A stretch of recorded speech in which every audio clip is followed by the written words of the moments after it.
새벽 3시 15분. 한영숙은 깊은 잠에서 깨어났다. 쿵, 쿵, 쿵 문을 두드리는 급한 소리가 정적을 찢었다.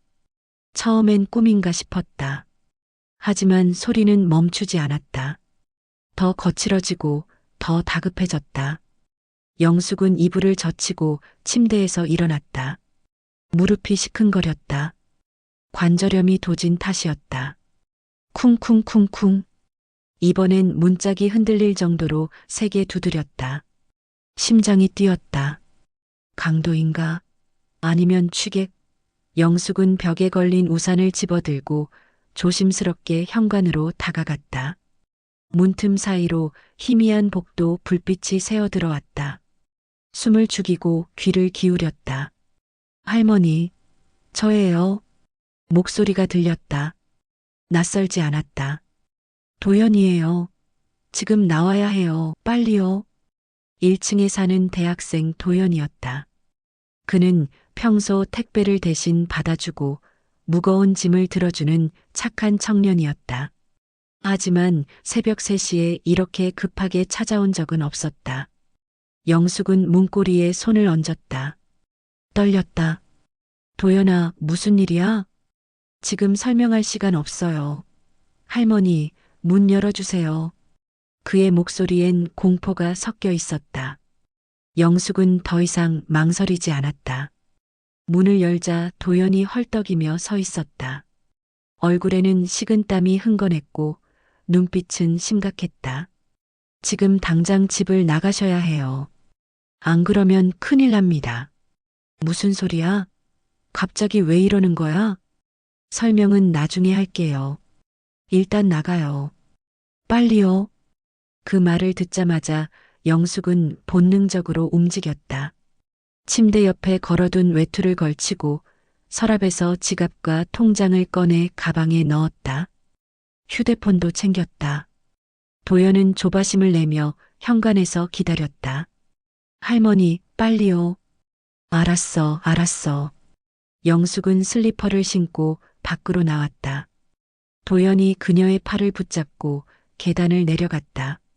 엘리베이터는 타지 않았다. 그는 비상계단으로 그녀를 이끌었다.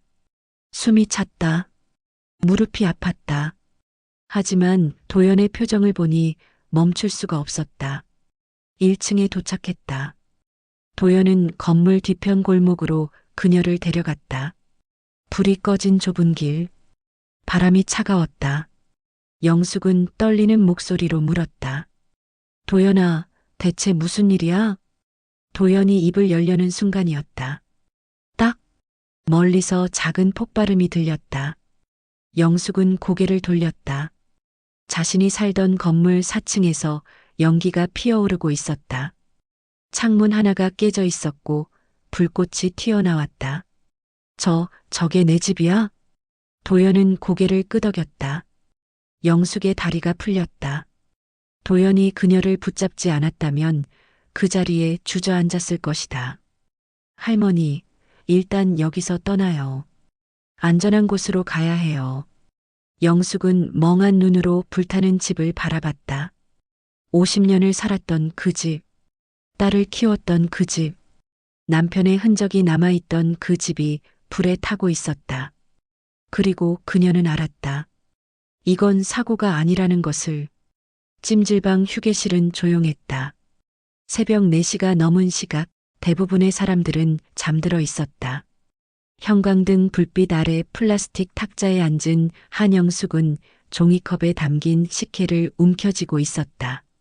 손이 떨려서 제대로 마실 수조차 없었다.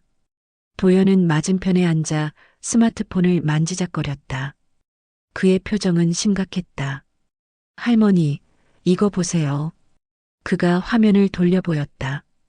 영상이었다. 도어캠 영상. 날짜는 3일 전이었다.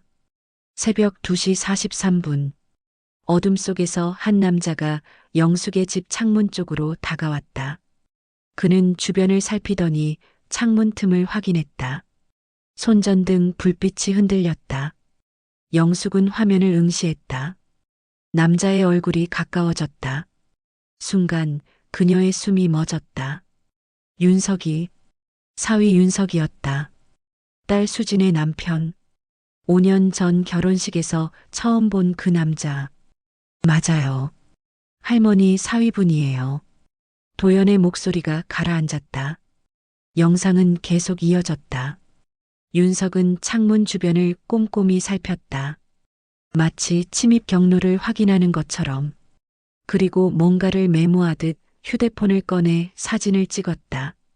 2분 정도 그렇게 서성이다가 계단으로 사라졌다.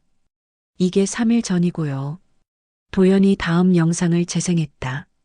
이건 일주일 전이에요. 같은 장면이었다. 같은 시각, 같은 남자, 같은 행동. 창문을 확인하고 사진을 찍고 사라졌다. 영숙의 입술이 바짝 말랐다. 그리고 이건 어젯밤이에요. 세 번째 영상. 이번엔 윤석이 작은 가방을 들고 있었다.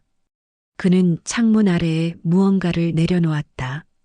정확히 보이지는 않았지만 액체를 흩뿌리는 듯한 동작이었다. 그리고 빠르게 자리를 떴다. 영숙은 입을 다물지 못했다. 머릿속이 하얗게 변했다.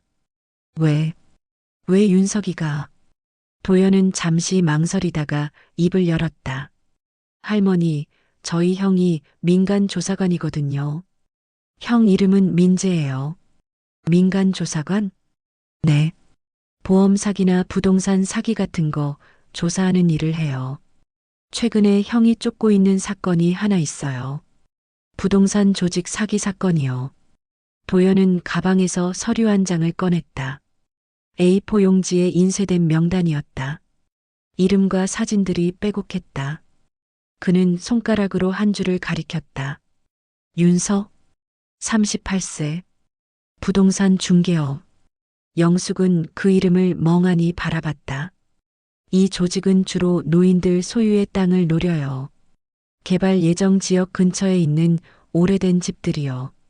집주인을 협박하거나 아니면. 도연이 말을 멈췄다.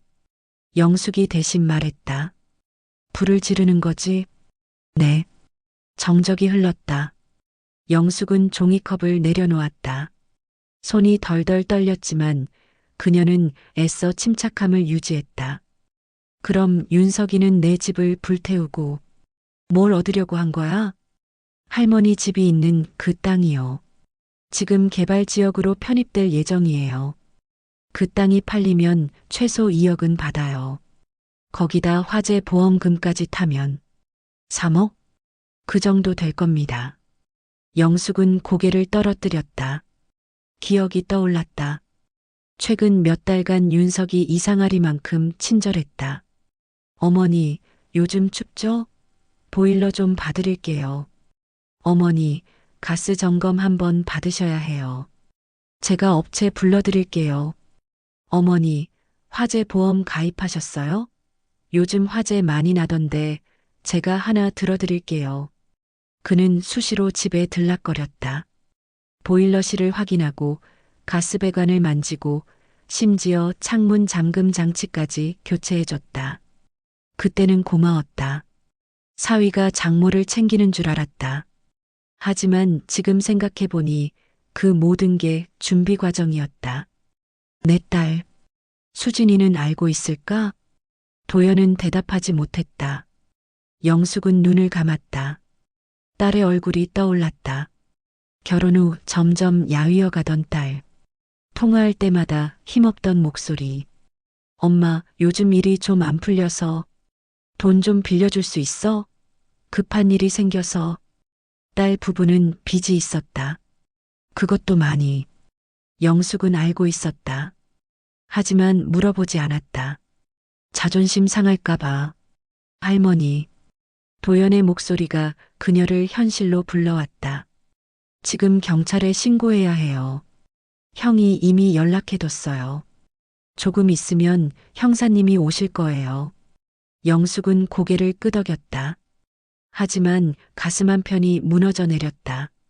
사위를 고소하면 딸은 어떻게 될까? 그 가정은? 하지만 그녀는 알고 있었다. 이미 무너진 가정이라는 것을. 그리고 자신이 살아남아야 딸도 구할 수 있다는 것을. 도연아, 내 할머니, 내 형한테 고맙다고 전해줘. 그리고 너한테도 고마워. 내가 아니었으면 난 오늘 죽었을 거야. 도연은 고개를 저었다. 아니에요, 할머니. 이건 당연한 일이에요. 영숙은 창밖을 바라봤다. 동이 트고 있었다. 어둠이 물러가고 빛이 조금씩 번져갔다. 그녀는 다짐했다. 이 싸움 끝까지 간다. 오전 10시. 영숙은 찜질방 로비 구석에 앉아 휴대폰을 꺼냈다. 화면을 켤 때마다 손이 떨렸다. 전화를 걸어야 했다. 딸에게. 하지만 무슨 말부터 해야 할지 알 수 없었다. 내 남편이 엄마를 죽이려 했다고 말할 수 있을까? 그녀는 심호흡을 했다.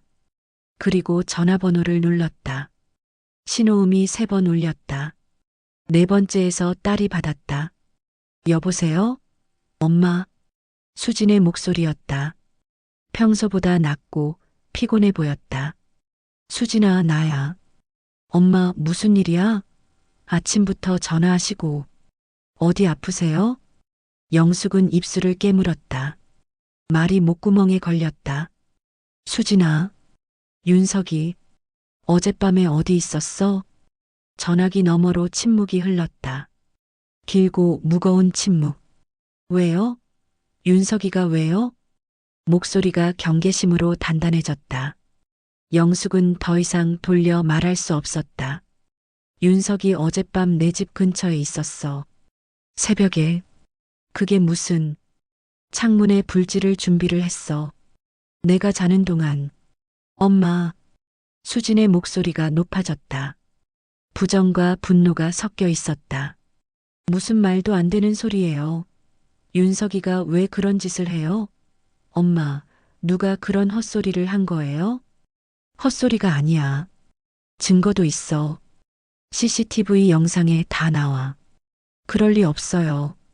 윤석이는 어젯밤 집에 있었어요. 나랑 같이. 영숙은 눈을 감았다. 딸의 거짓이 들렸다. 목소리 떨림, 말끝의 불안정함. 수지는 거짓말을 할 때 항상 목소리가 높아졌다. 어렸을 때부터 그랬다. 수진아, 엄마, 저 바빠요. 나중에 전화할게요. 수진아. 영숙의 목소리가 커졌다. 로비에 있던 몇몇 사람들이 고개를 돌렸다. 그녀는 신경 쓰지 않았다. 너 지금 알고 있지? 윤석이가 뭘 하려고 했는지. 대답해. 내가 모를 리 없어. 그 사람이 왜 매번 엄마 집에 들락거렸는지, 왜 보일러를 고치겠다고 했는지, 왜 고함을 들어줬는지. 수진의 숨소리가 거칠어졌다. 그녀는 울고 있었다. 엄마, 미안해요. 그 한마디에 영숙의 가슴이 무너졌다. 너도 알고 있었구나. 아니, 아니에요. 나는 몰랐어요. 진짜로. 윤석이가 그냥 엄마 집 관리해준다고만 했어요. 나도 어젯밤에야 알았어요. 새벽에 윤석이가 급하게 나갔다 와서 이상해서 물어봤더니 뭐라고 하던? 실패했다고. 계획이 틀어졌다고. 영숙은 주먹을 쥐었다. 손톱이 손바닥을 파고들었지만 아프지 않았다. 그럼 너는 그때 뭐라고 했어? 경찰에 신고했어?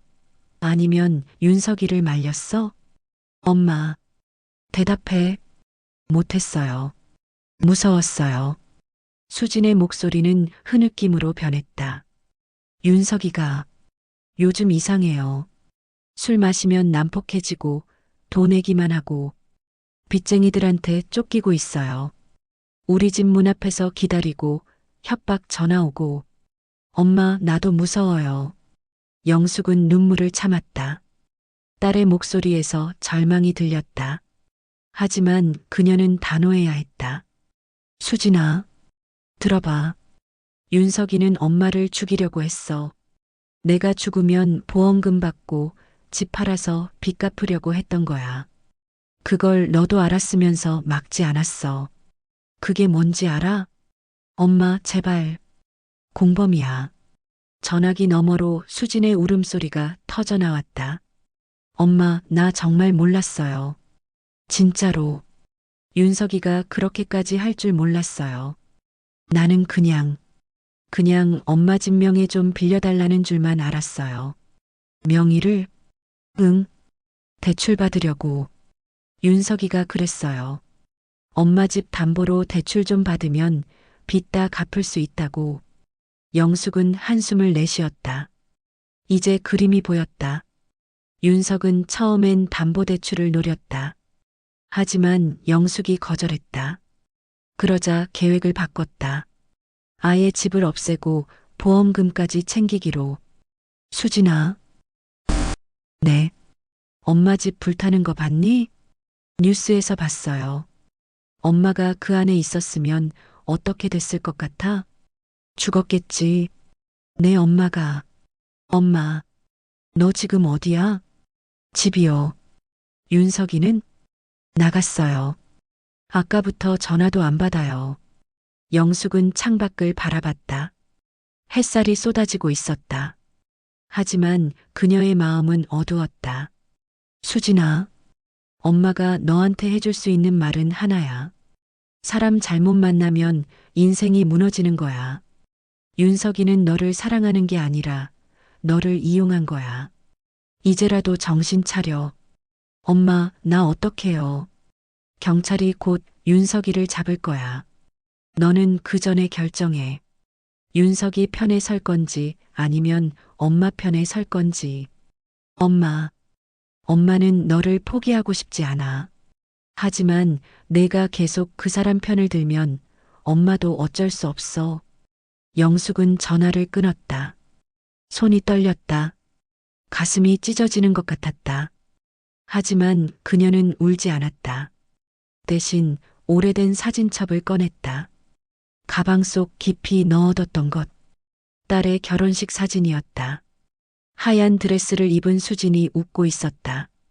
옆에는 윤석이 서 있었다. 그날 영숙은 느꼈었다.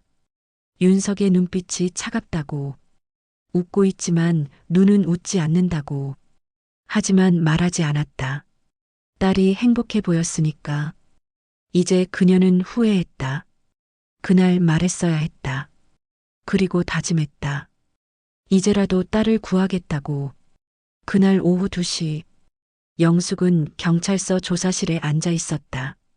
형사 2명이 그녀의 진술을 받고 있었다.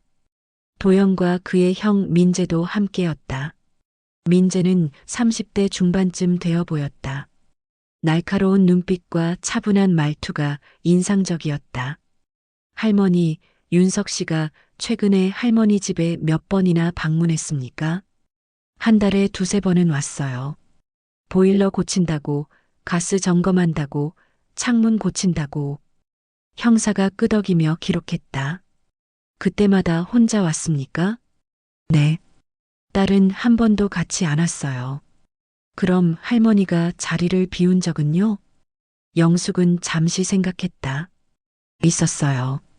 한 번은 내가 병원 간다고 했더니 윤석이가 먼저 와서 보일러실 정리해 놓겠다고 했어요.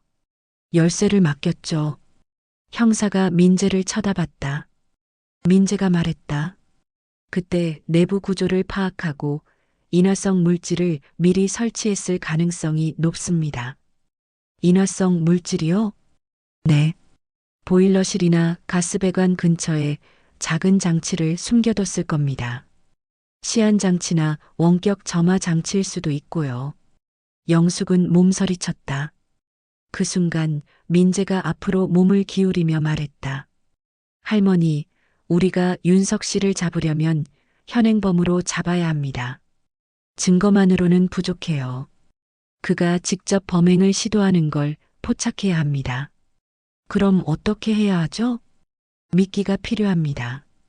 영숙은 민재의 눈을 똑바로 쳐다봤다. 내가 미끼가 되라는 거예요? 아니요.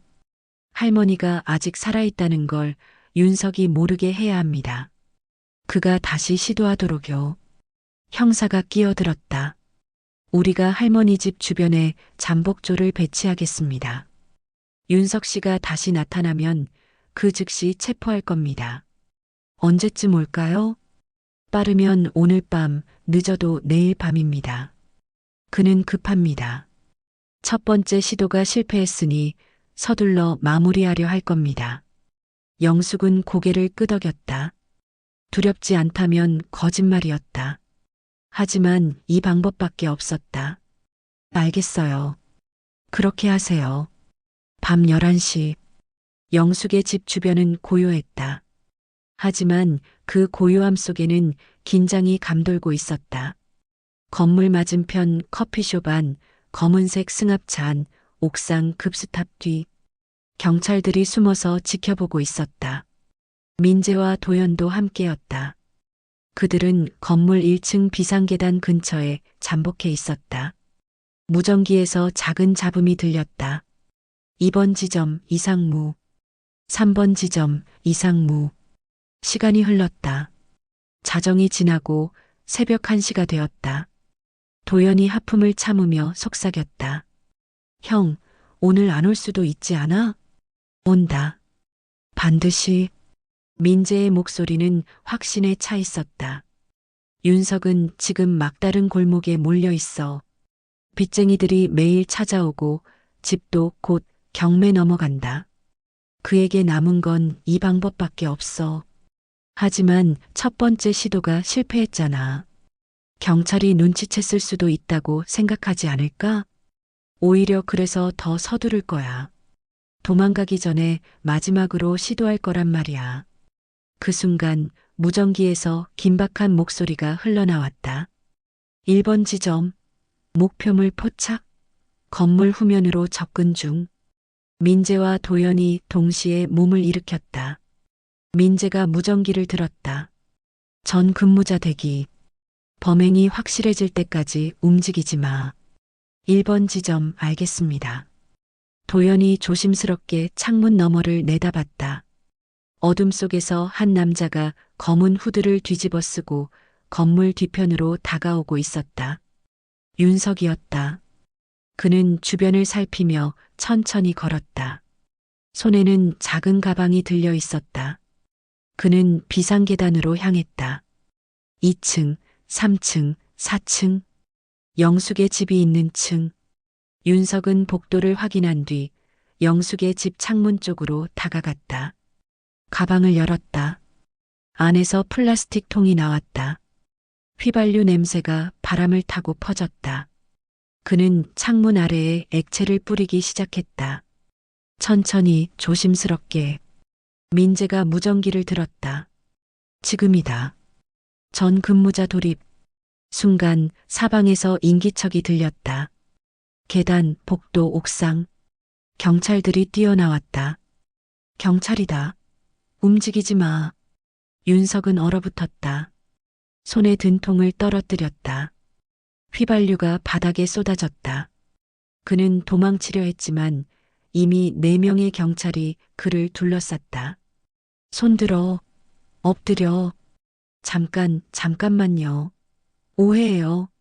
이건 엎드리라고. 경찰 한 명이 그를 바닥에 눕혔다. 수갑이 채워졌다. 윤석은 발버둥 쳤다. 놓으라고. 내가 뭘 잘못했어. 이건 오해야. 오해? 내가 지금 뭘 들고 있었는지 모르나? 형사가 떨어진 플라스틱 통을 집어들었다. 냄새를 맡고는 고개를 끄덕였다. 휘발유 맞습니다. 그리고 이거. 가방 안에서 라이터와 천조각이 나왔다. 방화도구 일체네요. 윤석의 얼굴이 창백해졌다. 영숙은 멀리서 그 장면을 지켜보고 있었다. 도연의 차 안에서였다. 경찰이 윤석을 경찰차에 태우는 모습이 보였다. 윤석은 계속 고개를 저으며 뭔가를 외쳤다. 하지만 아무도 듣지 않았다. 영숙의 무릎이 풀렸다. 도연이 그녀를 부축했다. 할머니, 괜찮으세요? 응, 괜찮아. 하지만 눈물이 흘렀다. 그녀는 울지 않으려 했지만 참을 수 없었다. 안도의 눈물이었다. 동시에 슬픔의 눈물이기도 했다. 그때 저편에서 한 여자가 달려왔다. 수진이었다. 그녀는 경찰차 쪽으로 뛰어가려 했지만 경찰에게 제지당했다. 윤서가, 윤서가. 수진의 비명 같은 목소리가 새벽 공기를 찢었다. 윤석은 차 안에서 고개를 돌렸다. 수진과 눈이 마주쳤다. 그는 입을 움직였다. 무슨 말을 하는 것 같았지만 들리지 않았다. 수진은 그 자리에 주저앉았다. 경찰 한 명이 그녀에게 다가가 뭔가 말했다. 수진은 고개를 저었다. 그리고 울기 시작했다. 영숙은 차에서 내렸다. 도연이 말렸지만 그녀는 고개를 저었다. 괜찮아. 내가 가야 해. 그녀는 천천히 수진에게 다가갔다.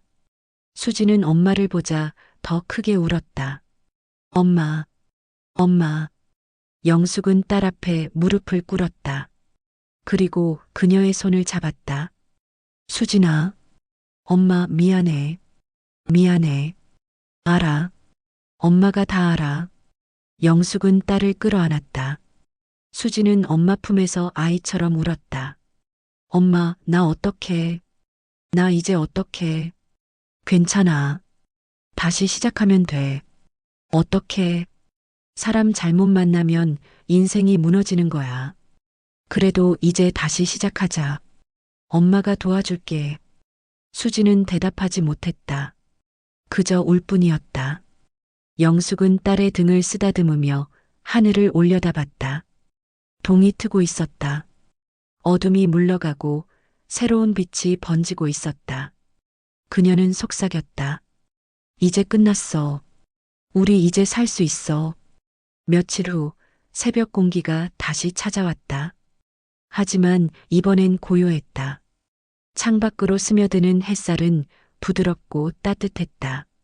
영숙은 오랜만에 숙면을 취한 뒤 일어나 거실 창문을 열었다.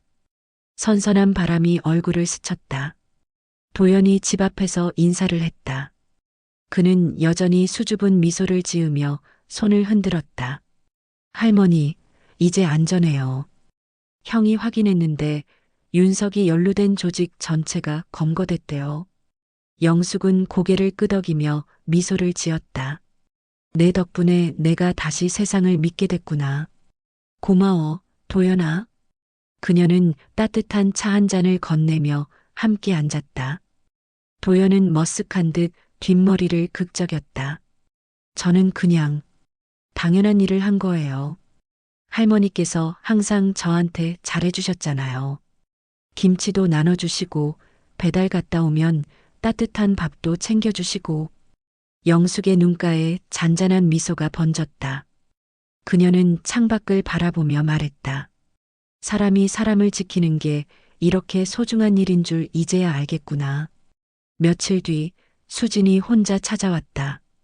얼굴은 야위었고 눈은 붉어 있었다. 영숙은 말없이 딸을 안았다. 엄마, 미안해요. 제가 눈이 멀었어요. 영숙은 딸의 등을 쓰다듬었다. 이제 알았으면 됐다. 다시 시작하자. 내가 원하면 여기서 나랑 같이 살아도 돼. 수지는 엄마의 품에서 한참을 울었다. 오랜만에 느껴보는 따뜻함이었다. 그날 저녁 영숙은 오래된 일기장을 꺼냈다. 그녀는 펜을 들고 한 줄을 적었다. 두려움이 찾아오면 나는 다시 일어설 것이다. 그리고 누군가의 손을 잡아줄 것이다. 창밖으로 노을이 지고 있었다. 붉은 빛은 서서히 어둠에 자리를 내어주었지만 영숙은 알고 있었다. 아침은 반드시 다시 온다는 것을, 그리고 그 아침을 맞이할 용기가 자신에게 있다는 것을. 도연은 다시 배달 가방을 메고 골목을 나섰다. 그는 뒤돌아보며 손을 흔들었다. 영숙도 손을 흔들어 답했다. 그렇게 평범한 하루가 다시 시작됐다. 하지만 이제 그 평범함은 더 이상 당연한 것이 아니었다. 그것은 누군가의 용기로 지켜낸 소중한 일상이었다. 영숙은 문을 닫고 따뜻한 차를 한 모금 마셨다. 그리고 조용히 중얼거렸다. 살아있다는 건 참 감사한 일이구나. 좋아요, 구독 누르시면 편안한 오디오 이야기가 이어집니다.